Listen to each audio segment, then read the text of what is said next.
ఇక డీటెయిల్స్ చూస్తే కాంగ్రెస్ అగ్రనేత రాహుల్ గాంధీ చేపట్టిన భారత్ జోడో న్యాయ యాత్ర కాసేపట్లో ప్రారంభం కానుంది. మణిపూర్లోని థౌబల్ నుంచి ఈ యాత్ర ప్రారంభం కానుంది. 15 రాష్ట్రాలు, 110 జిల్లాలు, 6700 కిలోమీటర్లు, 100 లోక్సభ నియోజకవర్గాలను కవర్ చేస్తూ 66 రోజులు కొనసాగుతోంది. మార్చి 20 గాని 21వ తేదీ గాని ముంబైలో ముగియనుంది. గత 10 సంవత్సరాలుగా దేశంలో చోటు చేసుకున్న అన్యాయాలు, అరాచకాలకు వ్యతిరేకంగా గలం విప్పడమే ఈ భారత్ జోడో న్యాయ యాత్ర సంకల్పమని పార్టీ వర్గాలు తెలిపాయి. భారత్ జోడో న్యాయ యాత్రలో సీఎం రేవంత్ రెడ్డి కూడా పాల్గొంటారు.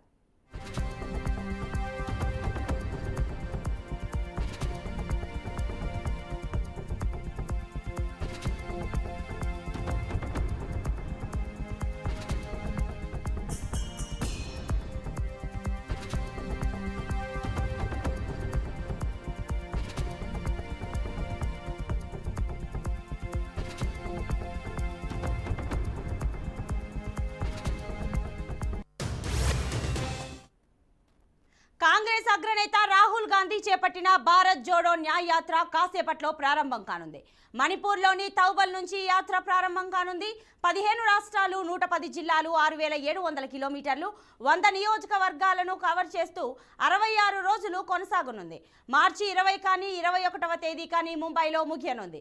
గత 10 సంవత్సరాలుగా దేశంలో చోటు చేసుకున్న అన్యాయాలు, అరాచకాలకు వ్యతిరేకంగా గలం విప్పడమే ఈ భారత్ జోడో న్యాయ యాత్ర సంకల్పమని పార్టీ వర్గాలు తెలిపాయి. భారత్ జోడో న్యాయ యాత్రలో సీఎం రేవంత్ రెడ్డి కూడా పాల్గొంటారు. విషయం గురించి పూర్తి సమాచారం మా ప్రతినిధి అశోక్ అందిస్తారు. అశోక్, చెప్పండి, మరి కాసేపట్లో యాత్ర ప్రారంభం కానున్నట్లుగా తెలుస్తోంది. ఫుల్ డీటెయిల్స్ ఇవ్వండి. మరికొద్ది సేపట్లోనే కాంగ్రెస్ అగ్రనేత ఎంపీ రాహుల్ గాంధీ చేపట్టబోయే భారత్ జోడో న్యాయ యాత్ర ప్రారంభం కానుంది. మణిపూర్ లో ఈ యాత్ర ప్రారంభం కానుంది. సో మణిపూర్ లోని థౌబాల్ జిల్లా నుంచి యాత్ర ప్రారంభించడం తెలుస్తోంది. న్యాయం కోసం, పోరాటం కోసం ఈ యాత్ర కొనసాగనుంది. మొత్తం ఈ యాత్ర 15 రాష్ట్రాల్లో 100 లోక్సభ నియోజకవర్గాల మీదుగా దాదాపు 67 రోజుల పాటు 6713 కిలోమీటర్లు ఈ రాహుల్ పర్యటించున్నారు. ఇది హైబ్రిడ్ రూపంలో ఉంటుంది. అక్కడక్కడ ర్యాలీ రూపంలో, పాదయాత్ర రూపంలో ఉంటుంది. మరోసారి బస్సుల్లో కూడా ఆయన బస్సు యాత్ర కూడా ప్రయాణిస్తారు. సో మొత్తం 110 జిల్లాల్లో ఈ యాత్ర కొనసాగే అవకాశం ఉంది. సో మార్చి 20 లేదా 21న ముంబైతో ముగుస్తుంది. సో ఈ భారత్ జోడో యాత్ర పేరుగా దేశంలో జరుగుతున్న అనేక విషయాలపై ఈ యాత్ర ద్వారా ఆయన ప్రజల్లోకి వెళ్తారు. ముఖ్యంగా గత 10 సంవత్సరాల్లో బీజేపీ ప్రభుత్వం చేసిన నిర్ణయాలు కానీ, అదేవిధంగా ఏదైతే తీసుకున్న నిర్ణయాలపై, ప్రజా వ్యతిరేక నిర్ణయాలు, అదేవిధంగా అధిక ధరలు, పెట్రోల్ డీజిల్ ధరలు పెరిగాయి, నిరుద్యోగ సమస్య, అనేక సమస్యలపై ఆయన ప్రజలతో చర్చించుకుంటూ ఈ యాత్ర చేపట్టబోతున్నారు. గతంలో కూడా ఈయన భారత్ జోడో యాత్ర కూడా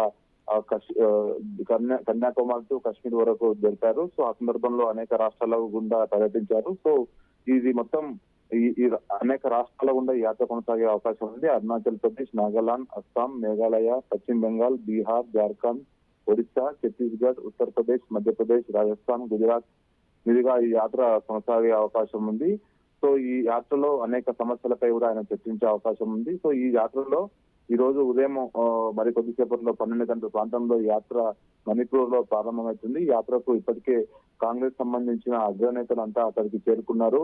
సో అన్ని రాష్ట్రాల పిసిసిలు, టీఎల్పీ నేతలు, కాంగ్రెస్ పాలిత రాష్ట్రాల ముఖ్యమంత్రులు, సిడబ్ల్యూసీ మెంబర్లతో పాటు అందరూ ఈ సమావేశానికి ఈ యాత్ర ప్రారంభానికి హాజరయ్యారు. ముఖ్యమంత్రి రేవంత్ రెడ్డి కూడా ఈ యాత్ర కోసం ఢిల్లీ నుంచి ఆయన ఉదయం ఇంపాల్ కు, మణిపూర్ కు బయలుదేరారు. సో మొత్తానికైతే ఈ యాత్ర ద్వారా కాంగ్రెస్ లో కొత్త ఉత్సాహాన్ని చేపట్టేందుకు రాహుల్ గాంధీ నిర్ణయం తీసుకున్నారు. ఎందుకంటే గతంలో కాశ్మీర్ టు కన్యాకుమారి యాత్ర చేసి పడినప్పుడు మంచి ఫలితాలు వచ్చాయి. కాంగ్రెస్ క్యాడర్ లో మంచి ఉత్సాహం వచ్చింది. సో రాబోయే సార్వత్రిక ఎన్నికలు కూడా ఉన్నాయి, ఎంపీ ఎలక్షన్స్ ఉన్నాయి. కాబట్టి ఈ నేపథ్యంలోనే ఈ యాత్ర ద్వారా ప్రజల్లోకి కాంగ్రెస్ పార్టీ మరింత చర్చకుపోయి మెరుగైన ఫలితాలు వస్తాయని కాంగ్రెస్ నాయకులు భావిస్తున్నారు. అందులో భాగంగానే భారత్ జోడో న్యాయ యాత్ర పేరుతో ఈ యాత్రకు శ్రీకారం చుట్టారు. మొత్తం ఈ 2 నెలల పాటు యాత్ర కొనసాగనుంది, మణిపూర్ టు ముంబై వరకు. సో ముంబై మార్చి 20-21న ముగుస్తుందని చెప్తున్నారు. సో మనం చూడాలి, మరికొద్ది సేపట్లోనే